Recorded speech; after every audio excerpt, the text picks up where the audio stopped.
À ce qu'ils appellent la casse du secteur public. Cette grève du jour des fonctionnaires s'adressait au gouvernement, mais depuis dimanche, ils sont de plus en plus nombreux à se dire que, si le pire n'est jamais sûr, ils se précisent pour eux avec François Fillon. Alors, est-ce qu'ils ont raison de s'inquiéter, ces fonctionnaires? Est-ce que, justement, il faut regarder de plus près ce programme pour essayer d'y comprendre les détails, car c'est toujours dans les détails que se cache le diable, comme dit le dicton populaire. On va en débattre sur ce plateau avec nos invités. Serge Grouard, bonsoir.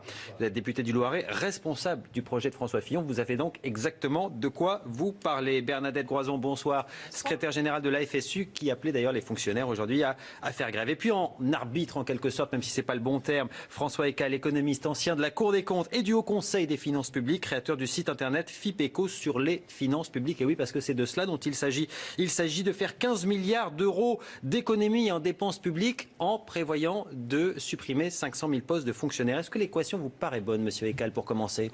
15 milliards d'euros. Oui. Je pense que c'est un peu beaucoup. Pour 500 000. Pour 500, alors, même pour 500 000, c'est un peu beaucoup.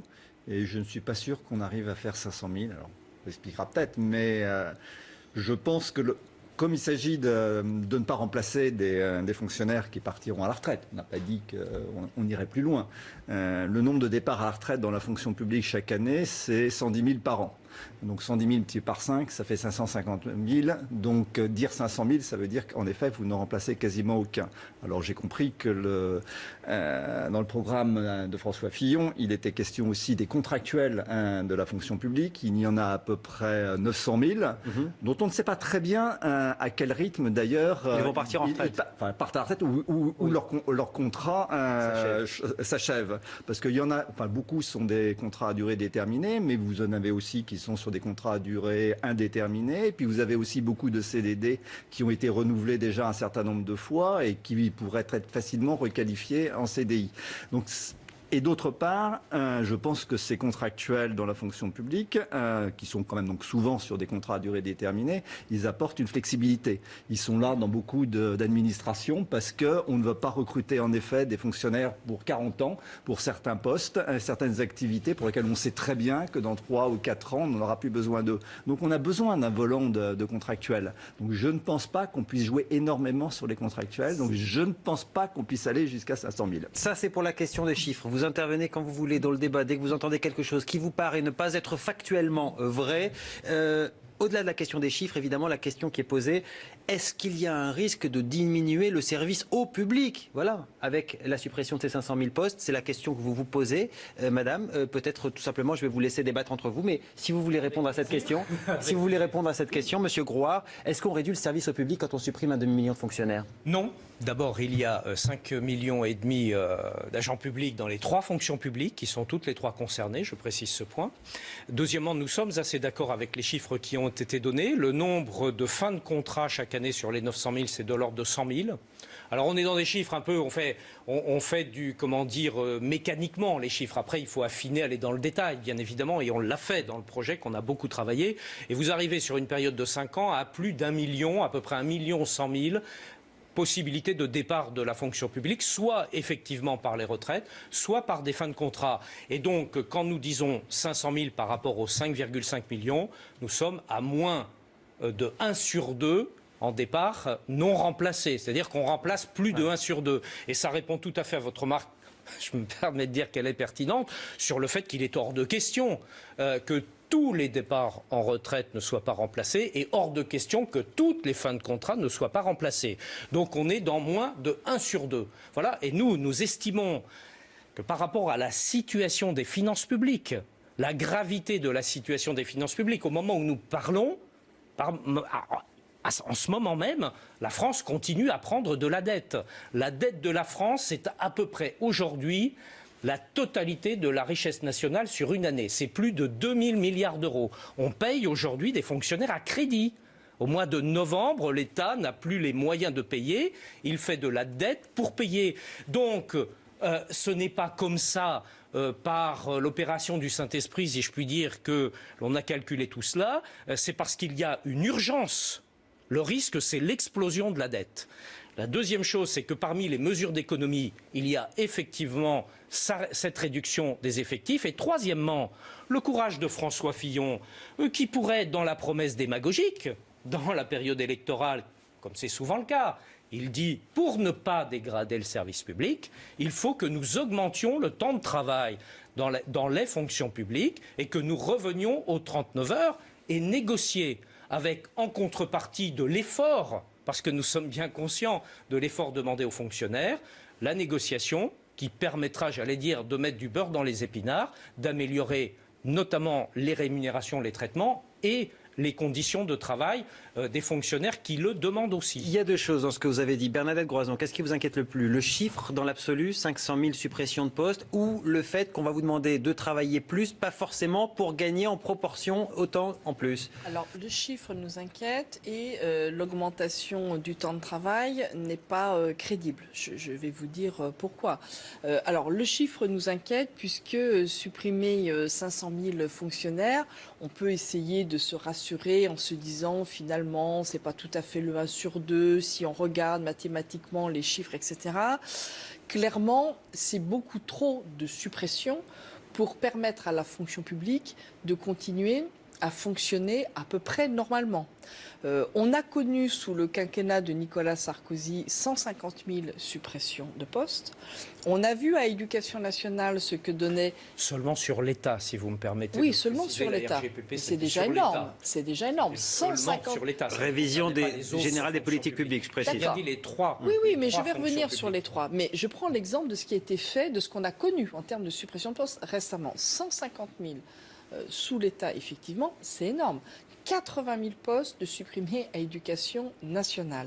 On a vu avec la création des 60 000 postes sous le quinquennat de François Hollande combien il est difficile de reconstruire quand on est allé aussi loin dans la désorganisation et dans le dysfonctionnement des services. C'est difficile à remonter et à reconstruire. 500 000 postes en moins, ça veut dire qu'à un moment, il n'y a plus de recrutement. Il faut le dire clairement. Non, alors, il y a du recrutement, puisque j'ai dit on est à moins de 1 sur 2. C'est ce que vous dites. Mais donc, il y a du recrutement. Ne nous battons pas sur les chiffres. Mais ça fait 1 sur 2, la proportion. C'est important quand même. Bernard Recalde, il y a du recrutement ou il n'y a plus de recrutement avec ces chiffres-là? Juste, pardon, l'ancien du Haut Conseil des finances publiques, et puis ensuite vous continuez. Il y en a très peu. Il y en a très peu. Vous avez plus de 100 000 départs par an. Il y a 150 000 recrutements en effet de fonctionnaires, et ensuite on divise par 2 sur la durée du quinquennat le nombre de contractuels. Donc vous en avez quasiment. Moi, je pense qu'il est tout à fait possible dans l'administration de faire des gains de productivité à mission inchangée de l'ordre de 1% par an. Non mais attendez, possible. Avant les gains de productivité, je voudrais finir sur le raisonnement sur les 500 000. Donc, quasiment pas ou très peu de recrutement. Non, je conteste ce point. Écoutez, vous le contestez, mais il faudra quand même redonner bien les chiffres parce que là, on ne comprend pas trop. Mais ça veut dire donc qu'à un moment, on ne peut plus rendre les mêmes services que ceux que l'on rend actuellement. Nous, on considère déjà actuellement qu'on aurait besoin de plus de création de postes. Par exemple... Comment les payez-vous? Pardonnez-moi, mais comment je vais faites-vous? dire après. Mais attendez, vous avez expliqué les 500 000, je veux expliquer ça, les 39 heures, et après je à égalité du temps de parole, si vous voulez bien. On peut faire. J'ai pas le petit bandeau sur le voilà, disons que ça va assez rapidement être assez à vouloir de répondre. J'ai pas l'habitude des primaires, donc ça doit être ça. Bon. Donc, à un moment, vous ne pouvez plus rendre effectivement les mêmes services. Ce n'est pas vrai. Nous considérons que, par exemple, aujourd'hui, il faudrait des créations d'emplois. Je vous donne un exemple. Il y a eu 60 000 créations de postes à Éducation nationale qui se sont faits par redéploiement, ce qui veut dire qu'il y a des secteurs où on en a supprimé.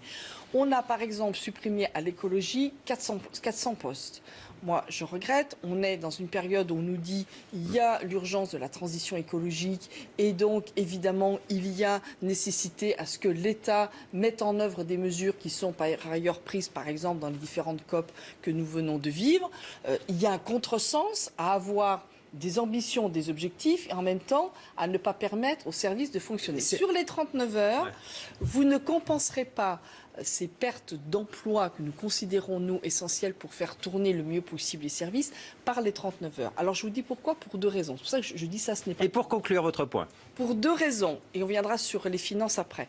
Pour 2 raisons. Première raison, vous avez déjà des fonctionnaires qui travaillent à 39 heures. Je prends Éducation nationale, c'est un rapport qui sort des services de l'Éducation nationale et qui sort... Ça dépend des fonctions publiques. Et qui sort... Et qui dans les collectivités locales. Non, mais d'accord. Alors on peut dire que les rapports, celui-ci étudiant de Luc Châtel, était très variable. Oui, d'accord, mais enfin c'est 1 million de... C'est 1 million, exactement, c'est presque 1 million.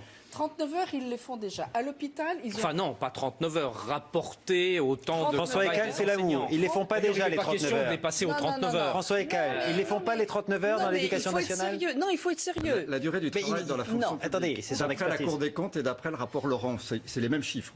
La durée légale, normale, annuelle, pour les fonctionnaires comme pour les salariés du privé, c'est 1607 heures par an. Oui, bien sûr. Les fonctionnaires de l'État et des collectivités locales et des hôpitaux, font quasiment les 1607 heures. Ceux des collectivités locales ne les font pas. Voilà. Ils en font beaucoup moins. Et c'est d'ailleurs... En moyenne, Mais ils font beaucoup moins. Bien Les sûr, salariés bien du secteur sûr. privé en font plus que 1607 heures. Au-delà de leur légal, je regrette, vous avez par exemple un rapport sur l'éducation nationale qui dit que les enseignants font en moyenne 40 à 42 heures. On a eu les chiffres. Serge Groix.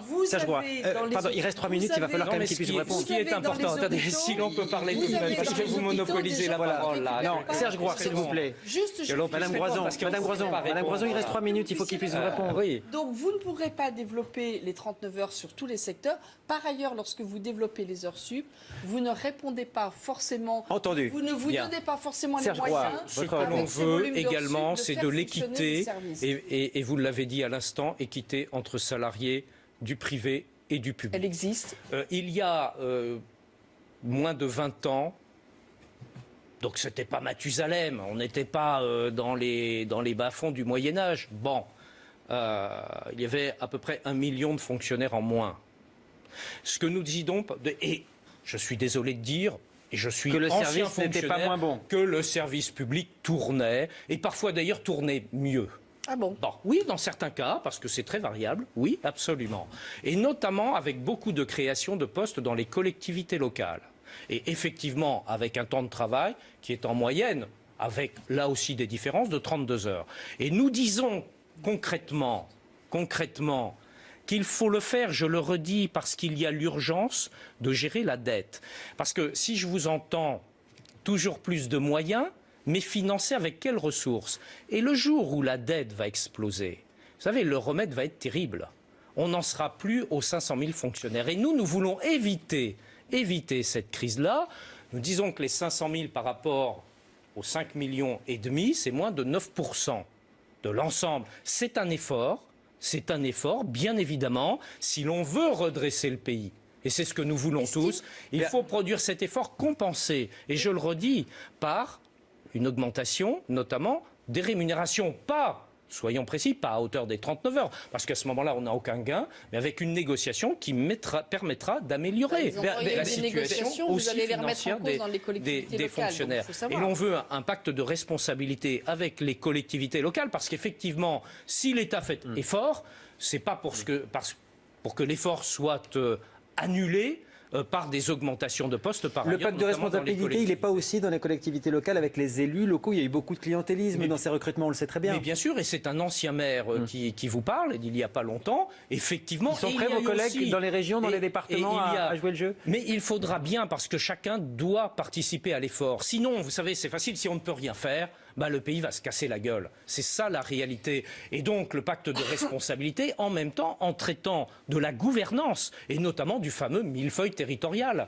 Parce que là aussi, c'est une source de doublons, c'est une sorte de dépenses qui sont inutiles dans bien des cas. Conclusion, Madame Groison, juste parce que ça va être vraiment la conclusion, et c'est une question que les téléspectateurs qui nous regardent se posent. Est-ce que, si jamais M. Fillon était élu président de la République et commence à appliquer ce programme, ça veut dire des bataillons, des millions ou des centaines de milliers de fonctionnaires dans les rues, selon vous? Je ne sais pas quelle forme ça prendra, mais ça veut dire qu'évidemment, nous sommes en désaccord parce que nous tenons effectivement à ce que la fonction publique fonctionne bien et ce que les conditions de travail des agents continuent de s'améliorer. Donc évidemment, comme on pense que ce n'est pas une bonne idée, on le dira. Mais juste sur la question de la dépense publique, il y a une petite faille à votre raisonnement. Excusez-moi. Je crains que non. Mais si, parce que vous considérez deux choses. Vous considérez que la seule solution, c'est de continuer la baisse des dépenses publiques. Oui, vous ne bien sûr. reposez Oui, pas bien la sûr. question de la réforme fiscale et des recettes. Et comment on élargit l'assiette On a déjà des recettes. tellement écrasé les Français sous l'augmentation des impôts. Et c'est la conclusion. C'est la conclusion. Je pense que tous les arguments ont été entendus. Sur le sujet. On peut avoir un différent quand même Bien sur sûr. la manière de faire. Bien Nous sûr. disons qu'en termes de recettes et d'assiettes, il y a à faire, y compris de l'argent à aller trouver du côté Merci. de la Plus de fiscale dépenses et plus d'impôts. ou d'autres. Non, mais Voilà. Merci. Et deuxième, non mais dernier Merci, élément, merci. Vous C'est considérez terminé, que Madame la Groison. fonction publique publique est une charge, vous aurez besoin d'investir dans la fonction publique pour penser l'avenir. On vous a entendu. Il faut penser On a à entendu les les arguments. et de non l'investissement. On a entendu les arguments, les termes du débat sont posés. On aura l'occasion, je le pense, d'y revenir. Merci à vous en tout cas. C'est un grand sujet. Ce sera le cas. Ce sera le cas. Merci à vous en tout cas d'avoir participé à ce décryptage ce soir et à cette question que beaucoup se posent. Merci à vous tous. Tout de suite le jour.